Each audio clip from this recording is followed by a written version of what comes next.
Hi, loves. So, the focus of today's video is anger.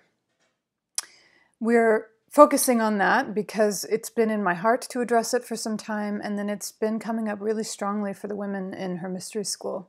And they asked me to speak to it, so here we go. One of the reasons, the deepest reason I would say that it's important to speak to it and work with it from a deep feminine sensibility place with some of that level of skillful means is that what's happening for way too many of us is that we are burning up in helpless rage. It is the nature of the times that there is so much out of our control and so much that feels not okay, so much that angers us, that elicits anger. And what's happening for way too many of us is we're actually burning up in it rather than galvanizing inside of it and riding the stallion that it is. So anger is a wild stallion.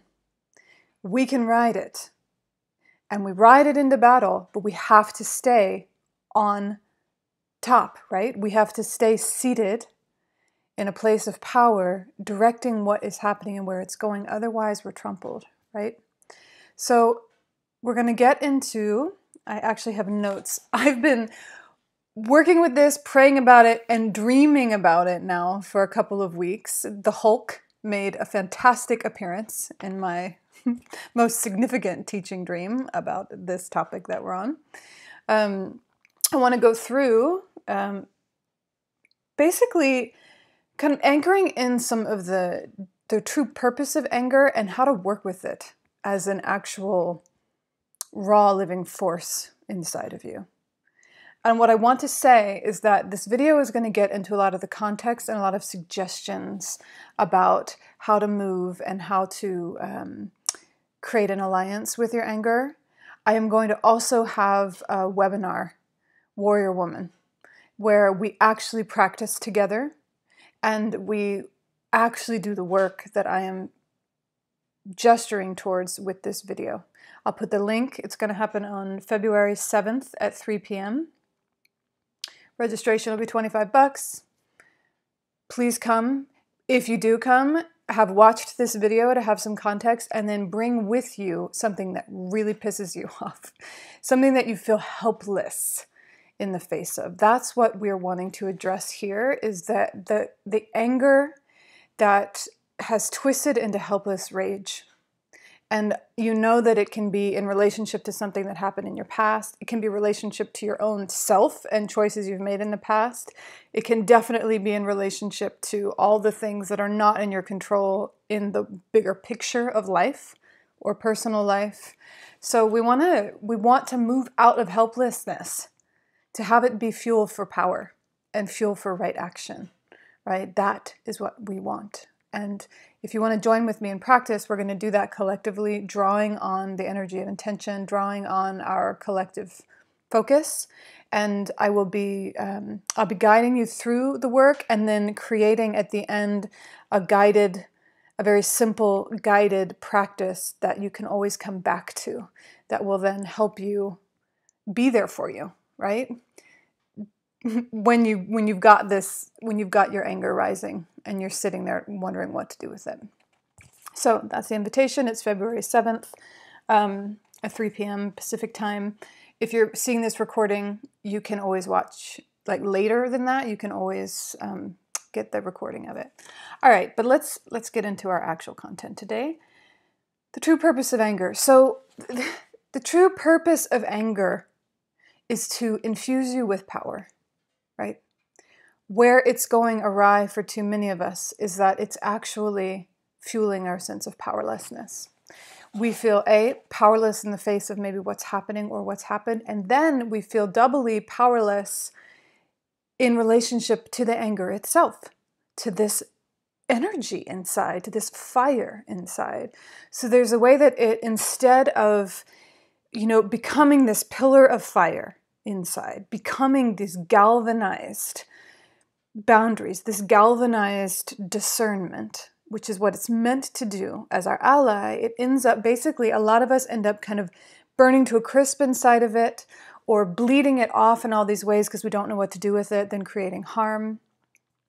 Or we kind of compress and collapse into it, not sure what to do with it, not wanting to do harm, and we internally combust, right? So the point of it is to be power, but power in service to the life-giving laws. What you're seeing in the world right now is a lot of power over, a lot of power that is in service to greed, power that is in service to destruction, corruption, it's distortions of power.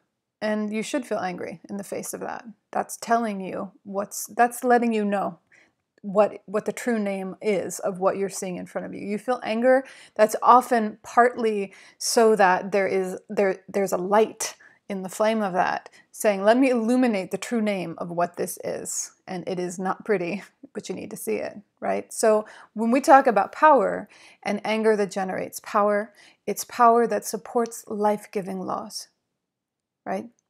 It forges connections.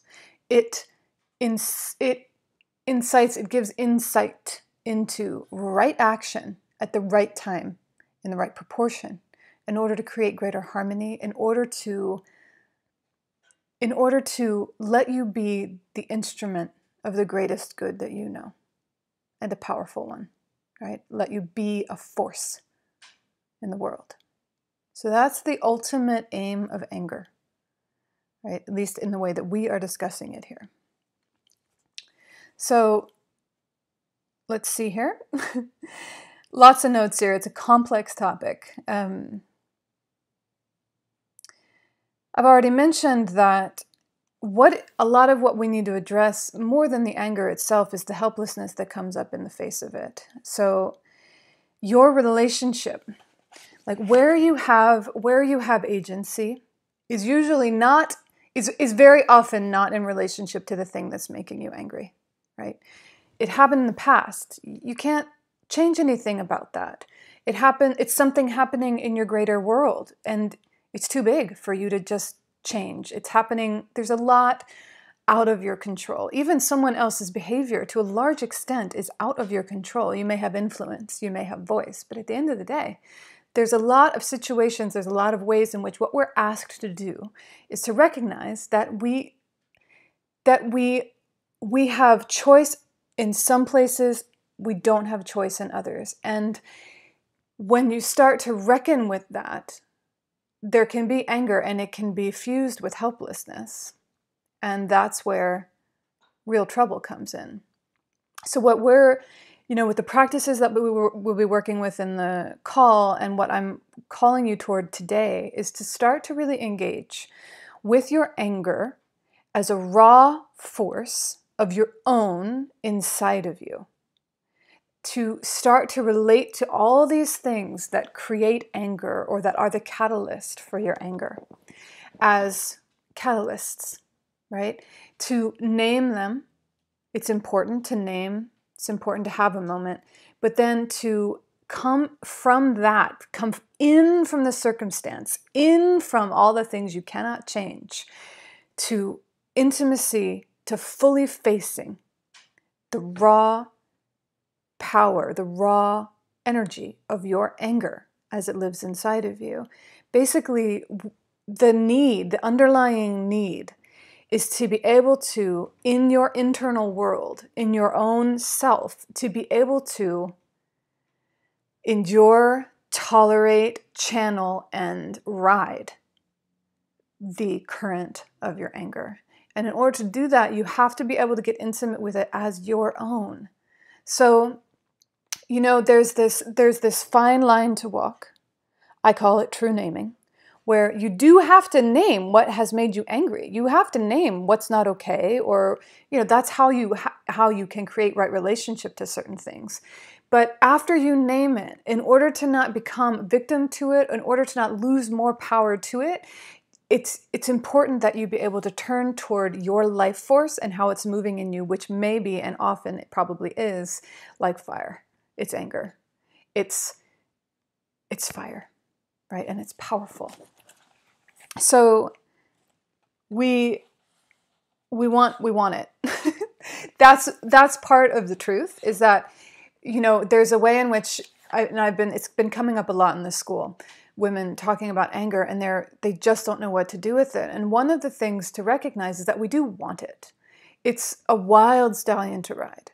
It is uncomfortable at times, but to shift that, welcome the embrace of it, is one of the fundamental shifts that we must make in order to become integrated with it, which means to say, like, all right, anger, you are something to ride. I still want you. Not this thing of like, I don't want to be angry. I don't want to be distracted by this. I don't want to feel so irritated. I don't want to burn. It's understandable, but you do want your anger, and you can learn how to have it move inside of you in a way that isn't irritating, isn't overwhelming, and isn't causing damage, right? And but you have to want it. You have to say, like, okay, come here. Here you are, mine, I want you, and now I'm going to learn you, right? So there's a few ways, I think, to kind of work with your underlying almost mythology around anger, or your fundamental approach and relationship to it that can actually have profound changes on how you engage with it. So the first is to understand that this is about alchemy. So meaning that, when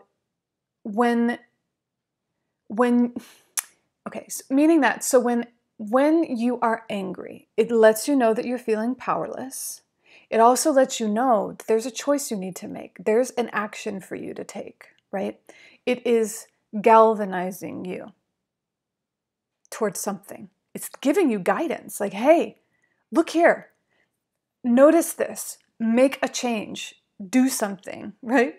So when you think about it alchemically, what you're wanting to do is to have your anger, have the fire of your anger be just enough, not too much, not too little, just enough to give you the heat you need to make a shift inside, right? To either purify what's happening inside of you, to gather enough fuel in order to have what you need in order to make an important choice or a big shift in your life. So when you understand that, at the bottom, underneath, bottom line is you're alchemizing, and you're using things like your anger, things like your guidance, your life is alchemizing you, then you want to start to have a relationship to life that gives you just enough fuel for your anger, for your fire, but not too much, right? So my phrase for that is get the message and hang up the phone. So a lot of what's happening for us is that we get angry about something, and then we fixate on it, and we just keep hearing, leaning out, reaching out for that message again and again and again. It's a perfect example for what's happening in the world globally and collectively, right? Once you get the message and you've got a little bit of fire, you've got just enough, hang up the phone, come in, and let it inspire an actual change in your actual life. Let it show you right action. That is where you will stop feeling helpless in the face of it. That is the place where you have the right and the responsibility to gather power, to make a power move in the face of things that you feel powerless to control or to change or to make better or to fix. So when you think of it alchemically, just you scan your world and the choices that you're making. Are you basically burning yourself out and putting too much heat into your system by exposing yourself repeatedly to the same things that are just having the same message, which is you can't fix this, and it's terrible, or this was your past and there's nothing you can do about it, and look at all the consequences. You have to be able to start to feel into, like, all right, that's enough. That little bit of fire, that just helped me know and have the energy to make a change here now in this moment, to make this phone call, to go meditate, to make amends, whatever it is, but it's just enough and not too much and not too little. So you're alchemically speaking, we're finding a place in relationship to fire where there's enough to fuel. So not too little, but also not too much. So think about it alchemically. That may support you in just feeling into how you are, how and where you are actually overloading your system into helplessness. And that's a place where you have choice. Another one is that anger is here to galvanize you. And this we're going to work with in practice. I'll just mention it. Basically, there's a way that, and we work with this all through the school. It's like, how do you hold your ground, claim your ground, which means basically just this space around you, your presence, and hold the world at a boundary around you, at a threshold around you where you can maintain poise, so that when anger comes, when something happens and the fire rises up in you, there's a meeting, there's a galvanizing at that place, rather than a complete incineration of your being because it's come in too fast, too far. And I realize that that's a little abstract. We are going to do practice with it. But the point is that there often needs to be this, it's the way you feel, the way you work with your own energetics and your own presence in order to hold space so that things can't, anger, the world, everything can't come up on you. It has to come here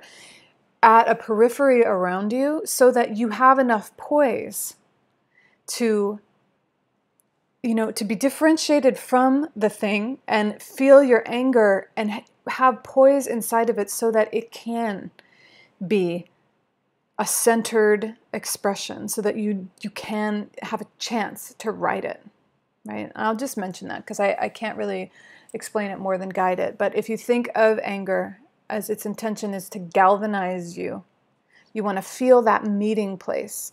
You want to be able to feel the meeting place between you and whatever it is that's eliciting the anger, and at that place be galvanized, strengthened, fortified, and be able to feel that happening inside of you. So that what the fire that's rising up in you is basically forging and fortifying essentially it's your presence and the substance of you, right? Which will help very much in not feeling helpless in the face of it. That may or may not give rise to action. It's more of a sense of like, how is your anger moving inside of you? Is it combusting inside of you, or is it kind of coming up to meet whatever it is and galvanizing right there? So that there you have actually a sense of refuge inside of it. Anger, when it's allowed to galvanize, when you hold your own space and you let your anger meet things without burning everywhere, what it will do is it will hold refuge for you on the inside of it. So it's meant to, anger is always a protective force, It often entangles us in things depending on how it moves, but it's always meant to be protective. If you allow it to galvanize you and to meet the world in a place of strength and clarity, then you will find yourself inside a refuge. So you won't be burning and you won't be, kind of helpless in the face of it.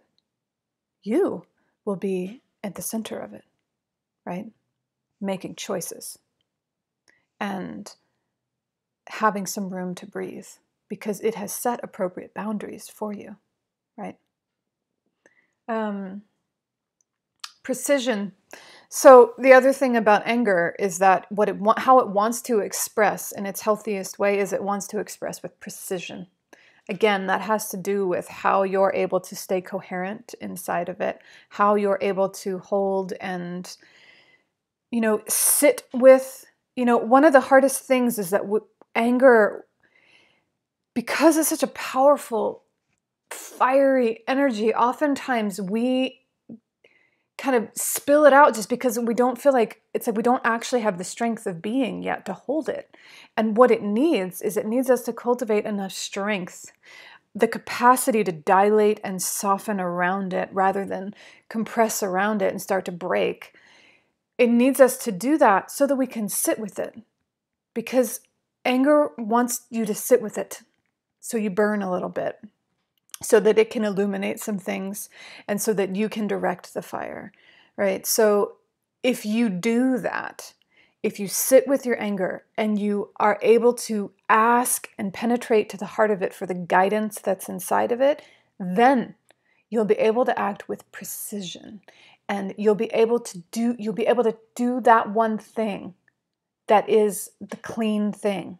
You'll be able to cut with the sword one stroke and it's done, and you don't look back, right? You'll say the word that needs to be said, whatever it is. But if it comes from you having really let it burn in you, let it galvanize you until you know what your deeper guidance is inside of it, then you will deliver with precision, and that will set you free. Precision, cut and done, spoken and done.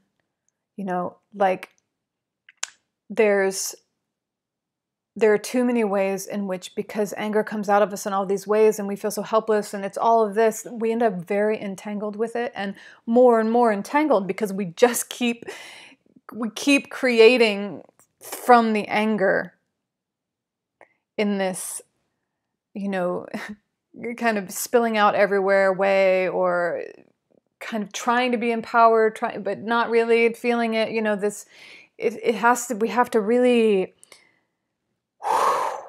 to hold the energy and let it fuel something so that our actions are precise. And that is where we get freedom, right? The final thing I would say is it's about neutral delivery. So kind of how you know that you've sat with your anger, that you've let it burn until it's purified itself, is that there will be a certain kind of neutral delivery. And this is not to say that sometimes it's not the right thing to just like go ahead and let it loose. I don't really know. I'm trying to give you things that will help you let this be a force that you feel that you have some agency around, you know? So how you know a lot of times that you have tempered it to the point of being precise, and tempered it to the place where you're operating from the guidance of it rather than just the fire of it, is that there'll be a certain kind of neutral delivery to it. Neutral meaning it just is what it is. There's no push, there's no pull. It's not passive. It's extremely powerful. There's nowhere around it. You can't fuck with it. It's just, this is what is. There's a neutral delivery of what's true, what you're available for, where your boundary is, what you need to do, whatever it is, what, you know, where you end and the other thing begins.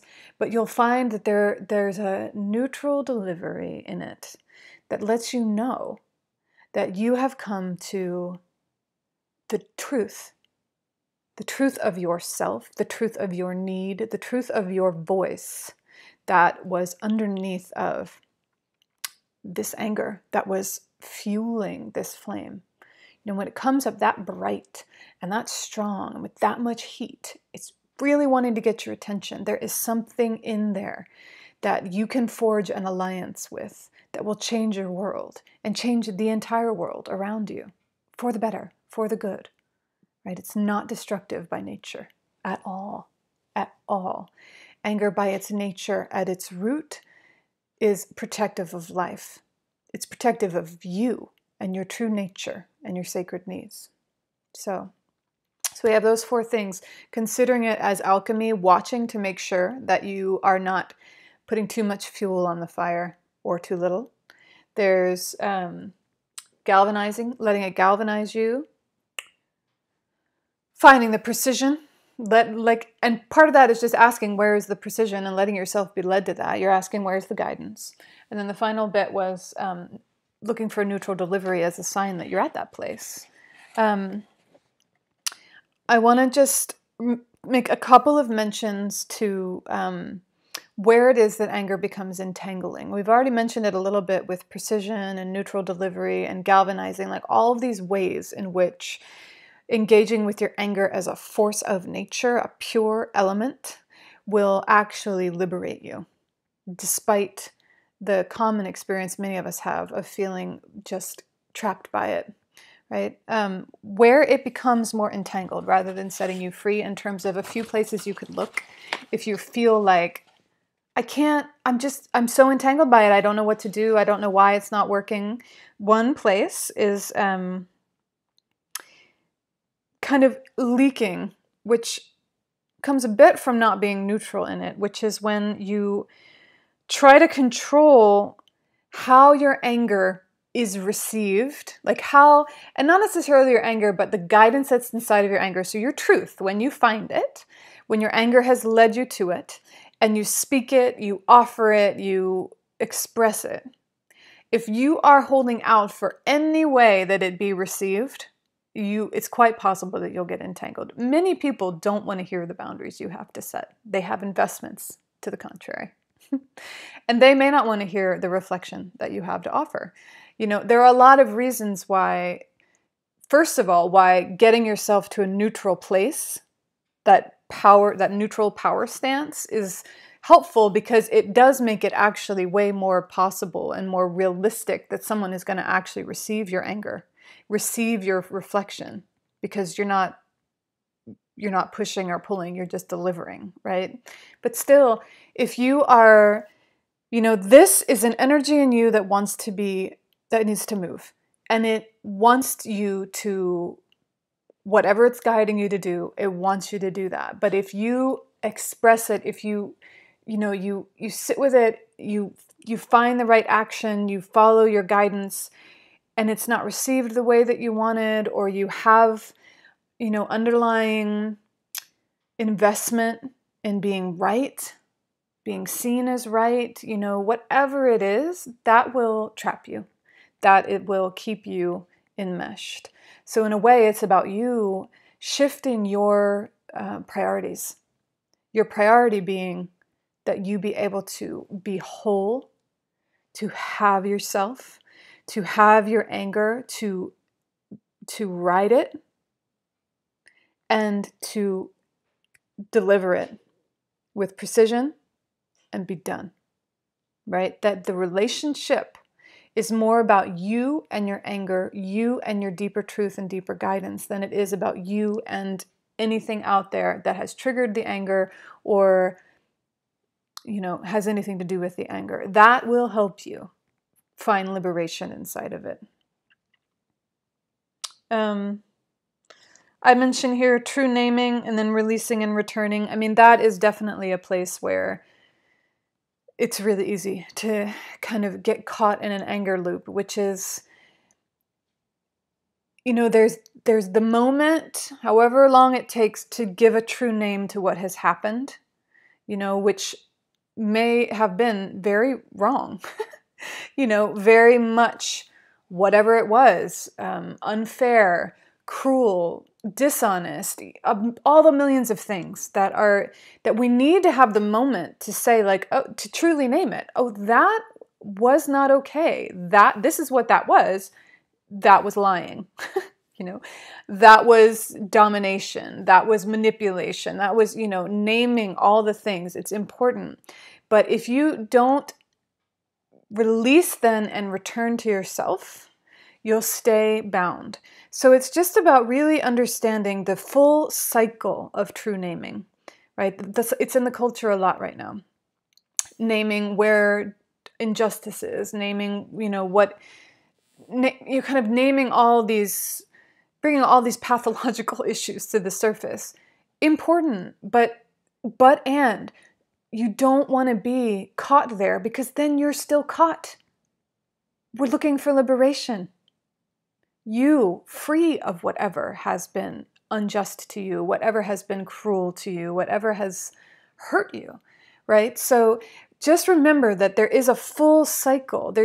yes, the true naming has to happen. And part of the full cycle of it is that you then release and return to yourself. You gather, there's a way that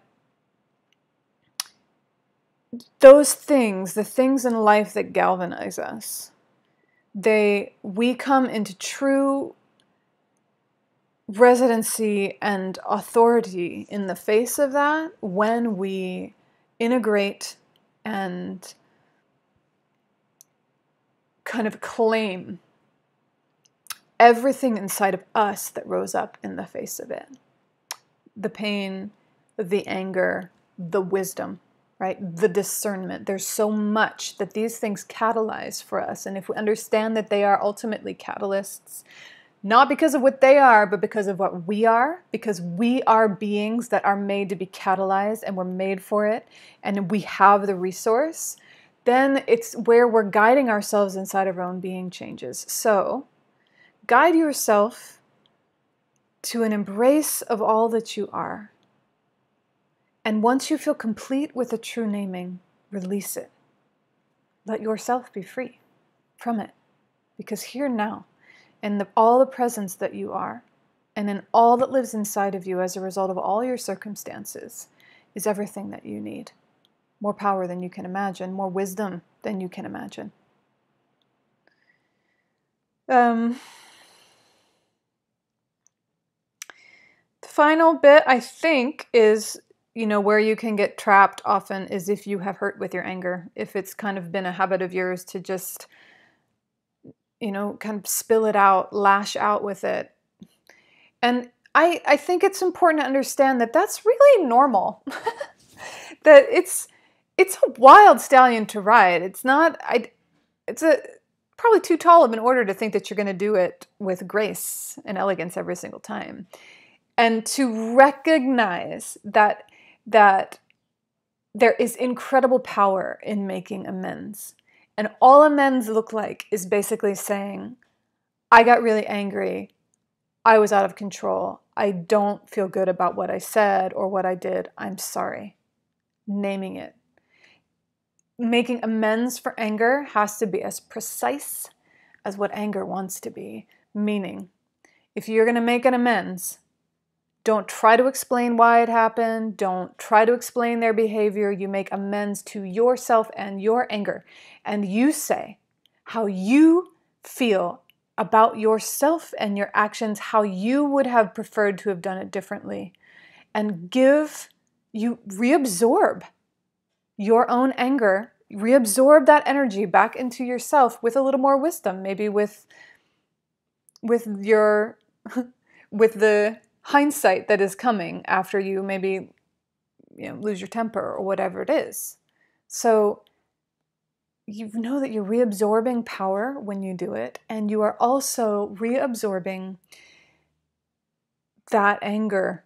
You're helping this person, if it's someone that you've hurt or just a way that you have acted that you don't respect yourself, you will unbind yourself from what was created there by taking really clear responsibility and letting it be simple, precise, just about you, and giving that as a gift. And don't underestimate how powerful that is. We are made to, all of us, made to heal in the face of anger. Like we're made to go through this life. What really screws us up is cognitive dissonance. When somebody does something and then acts like they didn't do it, when somebody says something and does something different, when we know it wasn't our fault, but somebody acts like it was our fault. So all the ways that you may have misused your anger and along any of those lines, when you resolve the cognitive dissonance, you create great healing for the person. We all know anger, right? And this is obviously outside of the context of abuse.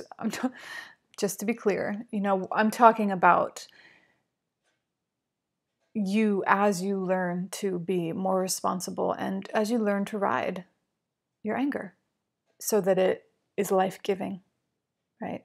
And so that you can really have an alliance with it, knowing that you're earning your own trust over time, and over time you'll know that your anger and you riding your anger is going to express in a way that is for the good of all. Right? And that is the deepest alliance with anger. So, I guess, what I have here as the biggest takeaway from the whole thing, and I hope this has been helpful, this exploration, is just that to ally with your anger as your own, as a power inside of you that is being catalyzed by external circumstances, but is still all yours, and that has alliance, has guidance inside of it, is the biggest shift, I would say, to shifting out of helplessness and powerlessness in the face of the things that you cannot control. That's just the way life is. There is much that we cannot control. And if we surrender, if we give in to the helpless rage, the powerlessness of that kind of anger, then, we don't get to enjoy the fruits of what choices we do have to make. And really, we give in to the big illusion that we're powerless, right? We give into the illusion. And I don't want that for you. I don't want you suffering in your anger, and I also don't want you giving into the big illusion that is convincing and untrue. Because we have soul force. And when you recognize that you have soul force, and that you are far more than what you ever imagined you were, then you can see that the games of power are never where true power lies. And when you learn how to ride your anger, it will take you there, to the place where real power lives. And that's the kind of power that never leaves. That's the kind of power you can take refuge in, regardless of circumstance. And that is very much where we're needing to find a home as we navigate the times that we're in, personally and globally, right? So, anger, your wild stallion to ride. It's going to take you amazing places. It really will. February 7th at 3 p.m. Pacific time, I'm going to be offering a webinar where we actually practice the arts that I've just discussed. I think I'll call it Warrior Woman. And you can register for it at the link. I'll put the link either with the video or in the newsletter. You can also get the replay if you're watching this after the fact. We'll work it together as a group. I will guide you. We will work this together and make some medicine out of what is helplessly angry for you right now. And then I will craft a practice that goes with it that you will have to be able to lean into when you're in actual activation and when you are in these moments of having the fire rise so strongly inside of you or having the helplessness start to crush you. Okay. I have deep faith in you and the rightness of the truth that you were actually created to be able to ride all these intensities that move through you in the face of all the intensities that come to face you in life. Deep feminine sensibility has to do with, really drinking from, resting in the wisdom stream that runs through all women, that does inform us on a moment-to-moment basis how to face these times, how to hold ourselves, how to heal, how to see truth from the heart. And your anger is a bright light. It is a warm fire, and eventually it's going to be a pillar at the core of you that makes you an indomitable force for the good. Wise, loving, and indomitable. Blessed be.